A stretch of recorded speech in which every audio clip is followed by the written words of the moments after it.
20वीं सदी की शुरुआत हो चुकी थी। मध्य भारत के सतारा में एक बच्चा स्कूल में पढ़ने गया तो उसे अछूत कहकर अपमानित किया गया। उस बच्चे ने एक बार सार्वजनिक जगह से पानी पी लिया तो बेरहमी से पीटा गया।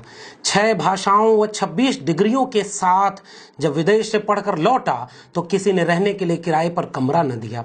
जाति छुपाकर रहने की कोशिश की तो अचानक एक दिन जानलेवा हमले के साथ सामान समेत सड़क पर फेंक दिया गया। अफसर के पद पर नौकरी करना शुरू किया तो संवर्ण चपरासी ने पानी देने से मना कर दिया और फाइल फेंक कर पकड़ाया। उसके पास डिग्रियां थीं, काबिलियत थी, मौके थे, जरूरत भी थी, मगर वह न तो विदेश में जाकर बस गया और न उसने नौकरी, पैसा, घर गृहस्थी में अपना जीवन लगा दिया। सब कुछ होते हुए भी वापस उसी समाज के पास लौटा जहां हर कदम पर उसे जाति के नाम पर अपमानित किया गया था। पे बैक टू सोसाइटी को अपना मिशन बनाया। मिशन के चलते पत्नी व बच्चे तक को नहीं बचा सका। घर बिखरता गया और वह बिखरे समाज को जोड़ने की कोशिश करता गया। जीता, हारा, परेशान हुआ, साजिशों का शिकार भी हुआ, मगर न रुका, न थका और न निराश हुआ। मौका मिला तो उसने भारत को एक मुकम्मल राष्ट्र बनाने वाला दस्तावेज लिख डाला। ताउम्र जो अन्याय व गैर बराबरी का शिकार हुआ, उसने हर तबके के लिए न्याय व समानता लिखी। उसके जाने के बाद उसे दफन करने की अनवरत कोशिशें की गईं। उसकी लिखी हुई किताबें गुम कर दी गईं, मगर वह वापस लौटा। जन्म के 100 साल बाद और मरने के 33 साल बाद उसे भारत रत्न मिला। उसकी किताबें छपीं, उसे पढ़ा व जिया गया।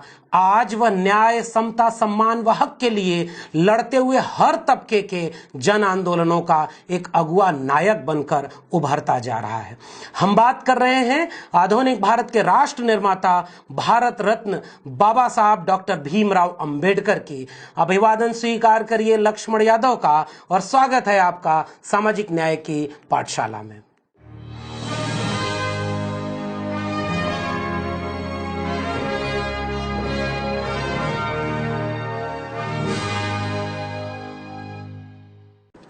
डॉक्टर अंबेडकर, यह नाम सुनते ही आपके जहन में सबसे पहले कौन सी छवि उभरती है? आज देश के हर नागरिक को खुद से यह सवाल जरूर करना चाहिए। दरअसल एक आम भारतीय नागरिक के कॉमन सेंस में डॉक्टर अंबेडकर साजिशन 2 खांचों में कैद कर दिए गए। सूट बूट पहने, संविधान हाथ में लिए हुए संविधान वेत्ता की छवि, या दलितों का नेता व आरक्षण वाला शख्स? क्या ऐसा ही है? अगर ऐसा ही है तो क्या यह यूं ही है? और ऐसा क्यों है? यह हमारी पीढ़ी के लिए असली सवाल है। गांधी, नेहरू, पटेल, तिलक, लाला लाजपत राय, राजेंद्र प्रसाद तक के बारे में जो आपको पढ़ने, सुनने व जानने को मिला, उसके मुताबिक जरा ये बताइए कि ये किसके नेता थे? जंगे आजादी के नायक और अखिल भारतीय नेता? और डॉक्टर अंबेडकर, उनके विचार, दर्शन और ख्वाब क्या थे? और डॉक्टर अंबेडकर के विचार, दर्शन और ख्वाब क्या थे? ये सोचने वाली बात है। और आज की बातचीत में मैं केवल अंबेडकर की छवियों पर बात करूंगा और 21वीं सदी के युवा अंबेडकर को कैसे जाने। मेरा उनके लिए सवाल है यह सोचने समझने का कि असल में डॉक्टर अंबेडकर कौन थे। सबसे पहले मैं बात करूंगा एक समाज शास्त्रीय डॉक्टर अंबेडकर की। क्रिस्टोफ जेफरले ने अपनी किताब में 3 चरणों में एक समाज शास्त्री अंबेडकर की छवियों को बनाया है। और पहले चरण में 1920 तक संस्कृतिकरण की वैचारिकी से संचालित अंबेडकर को मानते हैं, जिसमें वो हिंदू धर्म में सुधार की गुंजाइश खोजकर उसमें अस्पृश्यों, अछूतों को जगह दिलाने की कोशिश करते हैं। मंदिर प्रवेश आंदोलन और तमाम तरह के आंदोलन करते हैं जिससे कि उस समाज में जगह मिल सके अछूतों को। टॉमस पेन के समतावादी विचारों से ज्योतिबा फूले और डॉक्टर अंबेडकर दोनों प्रभावित होते हैं। महाड़ सत्याग्रह, नासिक आंदोलन, येवला आंदोलन, ये सारे अंबेडकर के पहले चरण के समाजशास्त्री दौर के हैं। समाजशास्त्री अंबेडकर का दूसरा चरण हिंदू धर्म में सुधारवादी सोच को पूरी तरह त्याग कर हिंदू धर्म और उसके सभी सांस्कृतिक प्रतिष्ठानों की तार्किक आलोचना व नकार के साथ देश चलाने वाले सत्ता संस्थानों में अछूतों के लिए शिक्षा व राजनीति में प्रतिनिधित्व का सवाल उठाने से जुड़ता है। यानी अंबेडकर अब मंदिर और तमाम तरह की जगहों में हिंदू धर्म में सुधार की सोच को छोड़कर शिक्षा और सत्ता तक भागीदारी के सवाल तक आने लगे थे। तीसरे चरण में समाजशास्त्री अंबेडकर हिंदू धर्म को छोड़कर किसी और धर्म में चले जाने को स्वीकार करते हैं।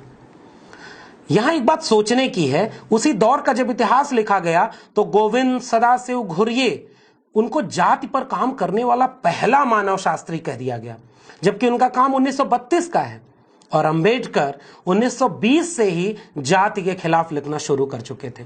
Cast in India and their mechanism, genesis and development, यह लेख 1917 का है और एनिहिलेशन ऑफ कास्ट 1936 की। एक समाजशास्त्री अंबेडकर को पहला समाजशास्त्री माना जाने की बजाय एमएस श्रीनिवास और लुई ड्यूमा जैसे समाजशास्त्रियों को, मानव शास्त्रियों को आगे तवज्जो दी गई और डॉक्टर अंबेडकर को खारिज किया गया या दोयम दर्जे का समाजशास्त्री माना गया। जबकि डॉक्टर अंबेडकर लगातार कहते हैं कि जाति एक क्लोज्ड ग्रुप है, यह ग्रेडेड इनइक्वालिटी में है, परतबद्ध असमानता जिसमें ऊपर की ओर घृणा और नीचे की ओर अपमान भरा हुआ है। धर्म और शास्त्रों से वैधता इसे मिलती है, नीची जातियों पर आरोपित किया जाता है। इन सभी चरणों में क्रमशः जो एक बात उत्तरोत्तर परिष्कृत व संवर्धित होती जा रही थी वह हिंदू धर्म की तार्किक आलोचना और जाति का सवाल थी। क्या आपको एक समाजशास्त्री डॉक्टर अंबेडकर से परिचय कराया गया? यह मेरा पहला सवाल है। दूसरा सवाल होगा राजनीतिक चिंतक डॉक्टर अंबेडकर से जुड़ा हुआ। डॉक्टर अंबेडकर एक राजनीतिक चिंतक भी थे। उन्होंने अपने जीवन काल में जब पहला राजनीतिक दल बनाया तो उसका नाम इंडिपेंडेंट लेबर पार्टी रखा, जिसका गठन 1936 में हुआ। शेड्यूल कास्ट फेडरेशन 1942, स्वतंत्र मजदूर दल 1937, रिपब्लिकन पार्टी ऑफ इंडिया 1956। कौन थे डॉक्टर अंबेडकर जो एक राजनेता, राजनीतिक चिंतक के तौर पर भारतीय राष्ट्र राज्य संबंध की अवधारणाओं को परत दर परत हमारे सामने उगाड़ कर रख रहे थे। नागरिक बोध क्या होना चाहिए, सार्वभौमिक मताधिकार कैसे होना चाहिए, राज्य में गांव, शहर, इन सब को लेकर के जो बारीक समाजशास्त्रीय व राजनीतिक चिंतन था वो डॉक्टर अंबेडकर के पास था। लेकिन क्या राजनीतिक चिंतक के तौर पर डॉक्टर अंबेडकर की छवि को आपके सामने पेश होने दिया गया? तीसरा पहलू आता है आर्थिक चिंतक डॉक्टर अंबेडकर का। डॉक्टर अंबेडकर ने 1921 में the problem of the rupee यानी रुपए की समस्या नाम से लेख लिखा। The evolution of provincial finance in British India, यानी ब्रिटिश भारत में प्रांतीय वित्त का विकास, यह लेख 1927 में लिखा। इस लेख के ही आधार पर 1927 में लिखे इस लेख के आधार पर आजाद भारत का वित्त आयोग बनाया गया। लेकिन क्या आपको एक अर्थशास्त्री डॉक्टर अंबेडकर से परिचित होने दिया गया? जेंडर जस्टिस की बात आती है तो लैंगिक न्याय के अगुआ डॉक्टर अंबेडकर का चेहरा, डॉक्टर अंबेडकर की छवियां, संपत्ति का अधिकार महिलाओं को भी मिले, महिलाओं के काम के घंटे कम किए जाएं, महिलाओं को मातृत्व अवकाश यानी चाइल्ड केयर लीव मिले, महिलाओं के लिए वुमेन लेबर वेलफेयर एसोसिएशन बनवाया जाए, हिंदू कोड बिल, इसके नाम पर 27 सितंबर 1951 को मंत्रिमंडल से इस्तीफा दे दिया। इतना सब कुछ महिलाओं के लिए सोचने वाला व्यक्ति क्या जेंडर जस्टिस के डिस्कोर्स में जेंडर जस्टिस वाला डॉक्टर अंबेडकर आपके सामने पेश होने दिया गया? अगली बात अगर शिक्षा की करें तो डॉक्टर अंबेडकर ने कहा शिक्षा वो शेरनी का दूध है, जो पिएगा वो दहाड़ेगा। पाठशालाओं को अंबेडकर कहते थे ये सामाजिक संस्थाएं हैं जो जिंदा हैं, यानी सजीव सामाजिक संस्थाएं। सरकारी शिक्षा में सबसे ज्यादा बजट का हिस्सा खर्च किया जाए, शिक्षा का मूल चरित्र ही सरकारी रखा जाए। बॉम्बे असेंबली के सामने अपना रिप्रेजेंटेशन देते हुए डॉक्टर अंबेडकर कहते हैं कि शिक्षा पर हम कम खर्च कर रहे हैं, यह इस देश के वंचितों शोषितों के साथ अन्याय है।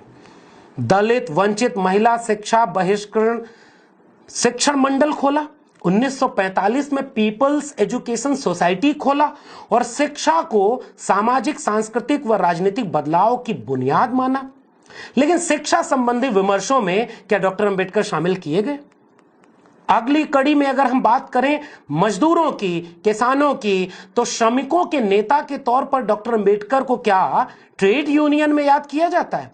काम के घंटे घटाकर 8 घंटे करने हो, मानवीय सुविधाओं और गरिमा के साथ एक मजदूर को काम करने का मौका मिले, इसका सवाल उठाना हो, वेतन भत्ता, ग्रेड पे, ग्रेचुइटी, तमाम मसलों पर मजदूरों को हक दिलाना हो, लेबर प्रोटेक्शन एक्ट की बात हो या लेबर वेलफेयर एसोसिएशन की बात हो, एम्प्लॉयमेंट एक्सचेंज की बात हो या सैद्धांतिक तौर पर इस विमर्श को खड़ा करना हो कि भारत में श्रम का ही नहीं श्रमिकों का भी विभाजन है, क्या डॉक्टर अंबेडकर श्रमिकों के अगुआ दार्शनिक चिंतक के बतौर आपको जानने दिया गया? ये मेरा सवाल है आज की पाठशाला में। अगर आगे बात करें तो पत्रकार अंबेडकर से क्या आपको परिचित होने दिया गया? मूक नायक, बहिष्कृत भारत, समता, जनता और प्रबुद्ध भारत, इस तरह के अखबारों को निकालने वाला डॉक्टर अंबेडकर, जिसने ये वाक्य कहा था कि अछूतों का कोई अखबार नहीं होता, बावजूद इसके इन सारी छवियों की बजाय डॉक्टर अंबेडकर को आज भी एक बड़े तबके में दलितों का नेता, आरक्षण वाला शख्स या इस तरह की तमाम चीजों को लेकर के जाना और समझाया गया। ये पाठशाला आपके सामने ये सवाल लेकर आई है कि क्यों आपको अंबेडकर को पूरा नहीं जानने दिया गया? क्या वाकई हम एक कृतज्ञ राष्ट्र हैं? क्या हमें अंबेडकर की इन बातों को अपनी पीढ़ियों को बताया, पढ़ाया या जानने दिया जाना नहीं चाहिए था?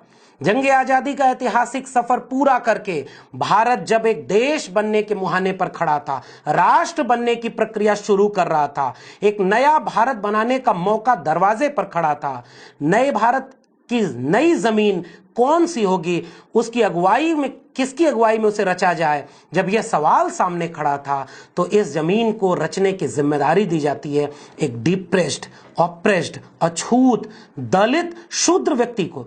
यह कोई एहसान नहीं था, बल्कि ये एक किस्म की मजबूरी थी, क्योंकि उस वक्त डॉक्टर अंबेडकर से ज्यादा काबिल, डिग्रीधारी व सक्षम कोई और भारतीय नहीं था। डॉक्टर अंबेडकर को मौका मिला तो उन्होंने भारत का संविधान लिखा, उन्हें मौका मिला तो उन्होंने मनुस्मृति लिख दी। एक दलित, शूद्र, अछूत को मौका मिला तो उसने सबको सबके हिस्से का न्याय व समानता लिख दिया। बस इतना सा ही तो फर्क है। आज डॉक्टर अंबेडकर होते तो संवैधानिक पंथ निरपेक्ष राज्य के विनाश होता देख और हिंदू राष्ट्र बनाने की कोशिशों को अपने सामने घटता हुआ देखकर अपनी किताब पाकिस्तान और द पार्टीशन ऑफ इंडिया के इस वाकये को और कड़े वाक्यों में लिखते कि अगर हिंदू राष्ट्र हकीकत बनता है तब वो इस मुल्क के लिए सबसे बड़ा अभिशाप होगा। हिंदू कुछ भी कहें, हिंदू धर्म स्वतंत्रता, समानता व बंधुत्व के लिए खतरा है। इस आधार पर वह लोकतंत्र के साथ मेल ही नहीं खाता। हिंदू राज को किसी भी कीमत पर रोका जाना चाहिए, क्योंकि हिंदू जीवन संहिता पूरी तरह स्वतंत्रता, समता व बंधुत्व का विरोधी है। आज डॉक्टर अंबेडकर होते तो समझाते कि हिंदू राष्ट्र केवल मुसलमानों का विरोधी नहीं है, वह हिंदुओं के लिए ज्यादा खतरनाक है। हिंदू राष्ट्र दलितों, आदिवासियों, पिछड़ों और महिलाओं के खिलाफ है। जातिवादी असमानता हिंदुत्व का प्राण तत्व है। हिंदुत्व और लोकतंत्र दो विरोधी छोर हैं। महात्मा गांधी द्वारा दलितों को हिंदू धर्म में वापस लाने के प्रयासों के जवाब में अंबेडकर ने कहा था, कड़वी चीज मीठी बनाई जा सकती है, लेकिन जहर का स्वाद नहीं बदला जा सकता। आज डॉक्टर अंबेडकर होते तो अंतरजातीय विवाह अनिवार्य बनाते, रोटी बेटी के संबंध को अनिवार्य बनाते, धार्मिक व सांस्कृतिक हेजमनी को ध्वस्त करते, ग्रेडेड इनइक्वालिटी को मिटाते और जाति के विनाश को इस देश का सबसे प्रथम मकसद बनाते हुए हर पब्लिक सेक्टर में, बैंक में, प्रोफेसरी में, जज में, मीडिया में, देश चलाने वाले हर संस्थान में हर एक तबके की नुमाइंदगी के लिए लड़ते। आज डॉक्टर अंबेडकर होते तो पेरियार और लोहिया के साथ मिलकर एक बहुजन एका के साथ खड़े होते।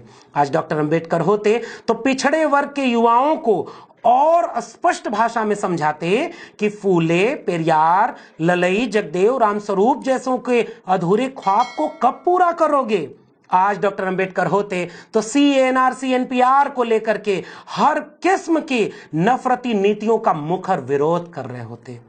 आज डॉक्टर अंबेडकर होते तो नई शिक्षा नीति का विरोध करते सरकारी कंपनियों, स्कूलों, कॉलेजों, विश्वविद्यालयों, बैंकों, बीमा क्षेत्रों, रेलवे और खेतों तक को निजी हाथों में बेचे जाने के खिलाफ सबसे बड़े आंदोलन की अगुवाई कर रहे होते और इन सब को राष्ट्रीय संपत्ति घोषित करने की बात कहते। आज डॉक्टर अंबेडकर होते तो भारत को एक राष्ट्र बनने की गंभीर कोशिश में शामिल करते, जिसकी शुरुआत उन्होंने 1850 में की। एक बार ईमानदारी से सोचकर देखिएगा, क्या डॉक्टर अंबेडकर को समग्रता में आपको जानने दिया गया? तो आप देख रहे थे सामाजिक न्याय की पाठशाला। आपको यह पाठशाला कैसी लगी कमेंट बॉक्स में जरूर बताइएगा। आपके सुझाव सलाह आमंत्रित हैं। अगर आपको ये बातें जरूरी लगती हैं तो इस चैनल को सब्सक्राइब कीजिए, बेल आइकॉन दबाइए और ज्यादा से ज्यादा लोगों तक इसे पहुंचाइए ताकि हम अपने मिशन में कामयाब हो सके। बहुत बहुत धन्यवाद।